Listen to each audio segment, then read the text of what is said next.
It was nice getting to know Nova, but there's so much more to see at the Texas Zoo. We were going to need a proper tour, and for that, we'd need a tour guide who knows her stuff. So we met up with Carrie at the Wildlife Encounters building. So my name is Carrie Klosterman, and I am the Animal Health and Welfare Manager here at the Texas Zoo in Victoria, Texas. Great, and what are your day-to-day duties here at the zoo? So my main job is actually consulting with our off-site veterinarians. We have 2 veterinarians that consult with us, and so I plan their regular visits to the zoo, when they're going to come and give vaccinations, when they're going to come just to do regular checkups. We have checkups weekly on our animals that I accompany them on vet rounds, make sure everybody's nice and healthy, and if there is an issue, we answer that right away, get the medications ready. And then I also do all of our nutritional work. So making sure that everybody has a really well-balanced, healthy diet, no matter what their life stage is, and no matter what stage of the year it is, because that diet needs to change throughout the season and as they change.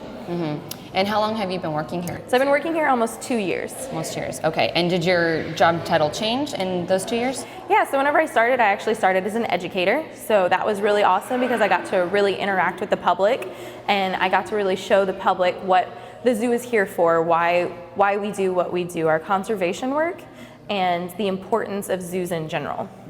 And what is this zoo's message as a whole? So the zoo's message is conservation. So we are first and foremost a conservation group. We want to make sure that all of these animals that we have are protected in the wild as well. And all of the animals that we do have, well, at least like 80% of them are rescued animals. So we are a rescue zoo, and we take in animals that don't necessarily have anywhere else to go. So behind us, you can actually see all of our macaws and parrots. These guys are all rescues. So these were pet surrenders. They were somebody's pet, and for whatever reason, they could no longer take care of them, and these guys didn't really have anywhere to go. They couldn't be released into the wild. A lot of them had never been in the wild. They were born in human care, and they'd only known human care. So they needed somewhere to go, so they came and now live with us.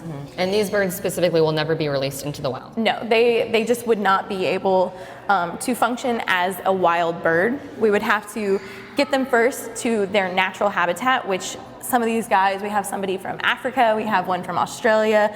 This guy down here you would find in South America, but getting them to their native population would be difficult in a sense. And then on top of that, they just don't have the instincts they didn't learn how to act in the wild. There weren't any other mama birds out there teaching them how to be a wild bird, so they would not survive in the wild. Oh, that's so sad though. But at least they're here. Taking good care, as we can see. And what room are we in specifically right now? So this is our Wildlife Encounters building. In this building, we want to bring in people and let them experience these animals firsthand.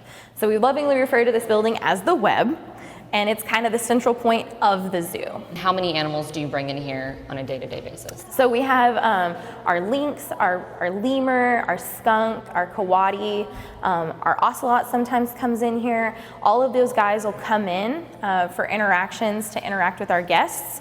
And then we also do just random walking around with a tortoise or a snake or even a prairie dog. Our armadillo comes out for some training sessions. So day to day, we probably have 5 to 10 animals here in the Web at any given point in the day. And are there certain age limits that can or cannot interact with them? Yeah, so it's based on the species. So like Bright Eyes, our red ruffed lemur, he is a primate, so we have to protect him. He is susceptible to human viruses and us to his viruses. So we do have an age limit on him. He's 13 years and up. And then our lynx, she's a little young, so she's very, very playful. It might scare some of the younger kids. So she's 8 and up. But then like our coati and our skunk, they're for anybody to interact with. Well, great. Let's go take a look. We started off with a look at the Texas Zoo's resident prairie dogs. While they're often seen chatting around the dinner table, these guys play a very important role behind the scenes and under them. So we have artificial tunnels for them already made, so that's the PVC pipe. So like all of those PVC pipes connect together and have a chamber in the middle, so that's their piping. What they do is they'll take all of those grasses and strip them down, and then they'll go around the entrances to their tunnels, so on the tops of all those PVC pipes, and they'll actually make mounds of sand with the grasses interwoven, so that way there's no erosion into their tunnels. That's what they do in the wild. They are really, really good for prairies. For a little while, they were almost extinct because farmers and ranchers didn't want them on their land because they were creating these really intricate tunnels, and their horses would be walking or their cattle would be walking, and they would step in one of those tunnels and break their leg. And so those tunnels they thought were really negative. But then whenever the prairie dogs left, the ground wasn't as fertile as it was before. And that's because these guys, their main goal is to, one, stop erosion. So they're keeping the grasses nice and trimmed and putting it back into the soil nice and fertilized. And then they're eating seeds and grasses, which just turns into a really good natural fertilizer. So it keeps the rangeland really, really healthy. Just a barren ecosystem can become this full-blown, beautiful ecosystem in a few years thanks to them. It's amazing that such little creatures can play such a big role. We moved into a special room for our next introduction. This hungry little fellow is Bright Eyes. Good boy. He's a red ruffed lemur. Good job, buddy. This endangered species is only found in Madagascar and on my shoulder.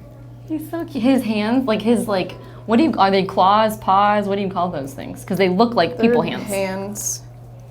Yep, they have fingernails Right? too, which is weird. Yes. They use their fingernails to groom, and they have a comb-like teeth, and they groom each other. They groom themselves. Are they a friendly breed or? Yeah, Seem pretty friendly. I'm assuming. Well, Bright Eyes is obviously, but not quite sure about the wild. They don't really socialize with other groups of lemurs, though. But within their own species, they're very social. He has funny looking teeth. They kind of like hang out in the front. Yeah, they're like a comb. He has 6 teeth on the bottom. He's all about them Nice. grapes.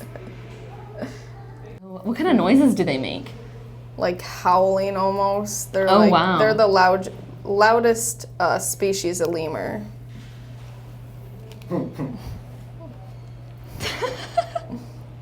And so fruits on their diet. Is anything else on their diet? Yep, they eat fruit, veggies, they'll eat some greens, and then what we call a leaf litter biscuit, which just has their vitamins and nutrients in there. Nice. But in the wild, fruit makes up a lot of their diet, I think like 85%. And how long have you been working with this type of animal? I started here about 9 months ago. Oh, wow, okay. And what made you get in this line of work? So I have my master's in biology, and I just love the hands-on aspect of it, where I was thinking about vet school, but I didn't really want to do that much schooling, and you're working with like sick animals, and I think this is more enjoyable, more rewarding. Yeah, because they're so fun. I know. It's a lot of hard work. It's harder than I was expecting coming into this, but I love it. I love his hands. Surprised he's still hungry. Yeah. Do they get full easily, or? It's just a lot of grapes. He's normally not a big eater. Yeah. Oh, wow. He likes to He's watch not his- camera shy at all. Their eyes, are they can they see in the dark? Are they nocturnal? They're not nocturnal, but they're active like at multiple parts of the day, so they also can see at night. Hello. I made a new friend. I'm making a lot of new friends today. He's my favorite. In the Is Bright Eyes a rescue? Bright Eyes is not. Bright Eyes is he was born in managed care. He's from another facility. If he was to go from being in captivity to being in the wild, can they adapt easily, or? So he is not an animal that could ever go back into the wild. Okay. So some species, they're born in managed care, and their whole purpose is to eventually be released into the wild. And the management for that is completely different. So if we knew that he was going to have some babies, and those babies were going to be reintroduced in the wild. They would be under a totally different care system. So we wouldn't interact with them one-on-one. They would receive their food, but they would receive it in a much more foraging type. So they would have to go seek it out. They would have to go find it. Their water source the same way. So it would be teaching them how to act in the wild. He's never had to be wild. He was born in managed care, and he was born in a facility that they're not a species that's looking to be reintroduced at the moment. So he was never taught any of that. So if you were to go drop him off in the wild, he wouldn't know where to find food. First of all, he wouldn't probably like the food, because as you can see, he really likes human grapes, which are much higher in sugar than anything he's going to find in the wild. And he's more than likely going to try and find a human, because that's what he's used to. And that human could turn him into a pet, or even hunt him, use him as bush meat. So a species, an individual like him, just could not live in the wild. I feel like I'm learning so much today. Good. Yeah, that's what we're here for. We're here for conservation and education is key for conservation. I mean, some of the tools that you've learned here, just meeting him and meeting Nova so far, you've now learned about them, and so if you hear something in the news, you can relate that back, and you're more likely to go protect them. Or like Jay said, to call your senator and say, hey, don't sign this bill, or hey, think about this instead. There's a lot that goes into it. So a lot of the time the politics can get caught in politics, but there's a lot of conservation that matters that we have to do, or else we're going to go through mass extinction. We're going to lose species like this. Well, he's beautiful. Ready for your next animal? The Texas Zoo's animal interactions are a fun way to get people thinking about the world around them and about their role in helping to preserve it.